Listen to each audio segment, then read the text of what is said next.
Hey guys, what is up? It's me. Here for TNA 2010 Final Resolution pay-per-view prediction. Yeah, there is a pay-per-view this weekend, this Sunday. Uh, you know, the card, real quick.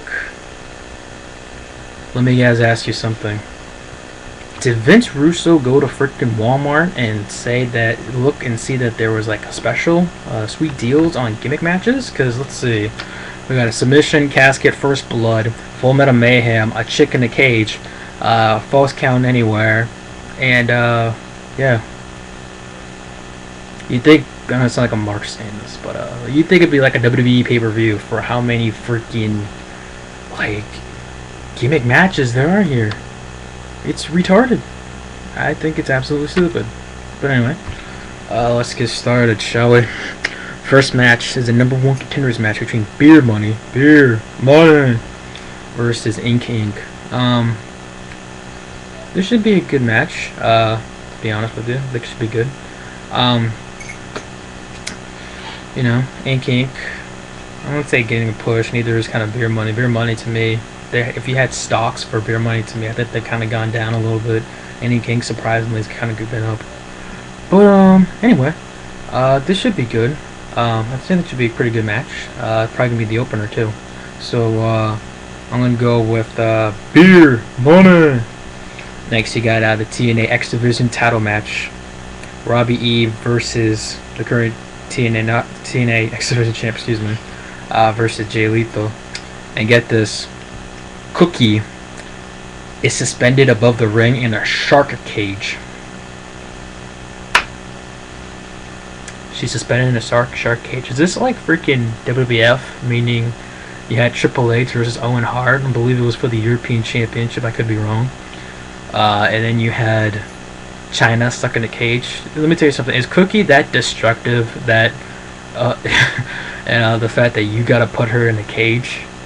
I don't know if WWE would consider ever putting a diva in a cage, because you know the diva might have like a freaking heart attack, or like I don't know, just might not be PG material putting a woman in a cage, you know, because it might look wrong.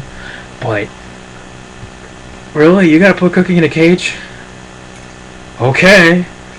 But anyway, yeah, I'm saying Robbie E still be the TNA X Division champ.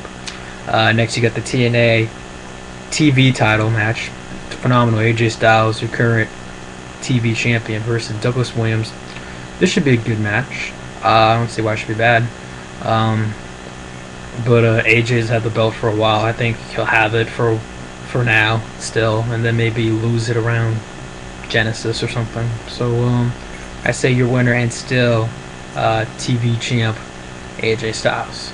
Next, you got the False Count Anywhere match between Tara and Mickie James. I have a feeling this is the last pay-per-view match we're going to see Mickie James versus Tara. I think it's going to be, I guess you could say, the grudge match, you know, the final match, Game 7, whatever you want to call it. It should be good. Obviously, you know, a lot making it being False Count Anywhere is because the last time these two met on pay-per-view, you know, the ref called it out because, you know, they kept on beating each other outside the ring. Obviously, the ref can't do that now.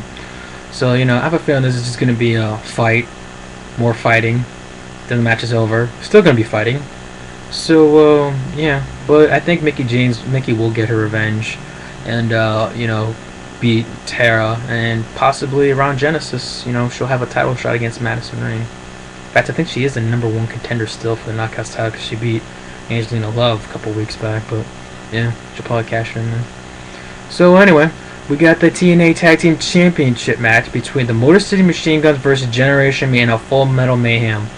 Now, nothing against these two teams, because Motor City Machine Guns are a great tag team. I love this tag team. My favorite tag team probably of all of wrestling. Yeah, right now all of wrestling out of the Hart Dynasty is going.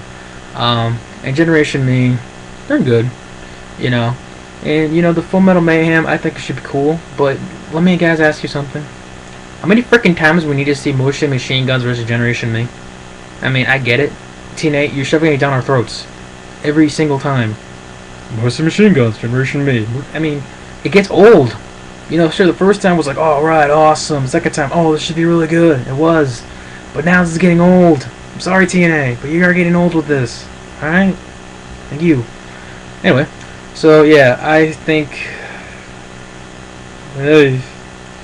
I'm gonna go out and say Generation Me should win this, because Motor City Machine Guns have had the belt for like half a year now. I mean, I get it. They took so long winning it, but I think Generation Me should get the titles. So next, you got a First Blood match. Now we got a First Blood match. RVD versus the War Machine Rhino. You know, this whole story is all about the whole EV2 and, you know, Rhino being, I guess you could say, the traitor in here and whatever. So, you know, hopefully this is better than RVD versus Tommy Dreamer, you know, because that was freaking horrible and slow in my opinion. But anyway, I'm gonna go with RVD for the win. I think RVD is gonna beat Rhino. Actually, yeah, I see RVD beating Rhino. But anyway, I won't be surprised if Rhino wins. But yeah. Anyway, next you got a casket match between the Monster Abyss versus the Pope D'Angelo Dinero. Now, you know, I'm not saying they're copying WWE here with the casket match, because, you know, I've already gone through this. But yeah, I'm gonna go with the Pope on this one. You know, Abyss, you know, beat the Pope last pay-per-view. And you know, it's just I don't know what to say. I mean, the last time these two guys met, this match was not that good, and I have a bad feeling it won't be that great either here. So, you know, so yeah, I'm gonna go with the Pope for the win. Next, you got a submission match between Jeff Jarrett versus the Samoan submission machine, Samoa Joe. Apparently, Jeff Jarrett has learned MMA. You don't mix MMA and professional wrestling.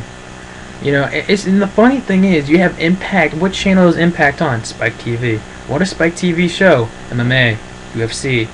You see it in every time Spike TV goes to a commercial, basically. You see a freaking MMA UFC commercial.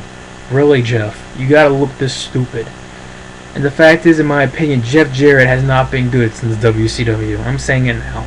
You know, yes, Jeff was world champion TNA. Yes, he was the NWA champion, but really? I think Samoa Joe gets his revenge. Joe wins. Last but not least, you got TNA World Heavyweight Championship.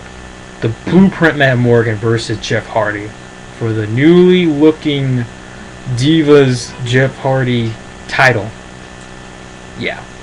So, you know, this match, I'm gonna say, you know, here's the thing. I like Jeff being a heel. I have nothing problem with Jeff being. I think he's been a good heel, especially when he cuts promos. But for some reason, I've said this before, and I'm saying it again. Jeff, whenever he's wrestling as a heel, he just seems like he's going slower in the ring. I don't know what. I guess you're a face. You go really, really fast. And as a heel, you go really, really slow. I don't understand it. And I get, you know, it's not Twist of Fate, it's Twist of Hate now. By the way, TNA, I love your new commercial. Stop the hate. Stop the hate. Yeah, we're supposed to take it seriously with Jeff Hardy being a heel saying stop the hate. He's supposed to be the Antichrist of professional wrestling. Stop the hate. Yeah. But anyway. I'm going to go with Jeff Hardy still being champ. I think he's going to be champ for a while. I think he's going to win cleanly here. You know, not the whole stupid, I put my foot on the ref's back. But yeah. So anyway, those are my predictions for this Sunday's pay-per-view of Final Resolution TNA 2010. So yeah, hope you guys enjoyed the video, and talk to you later.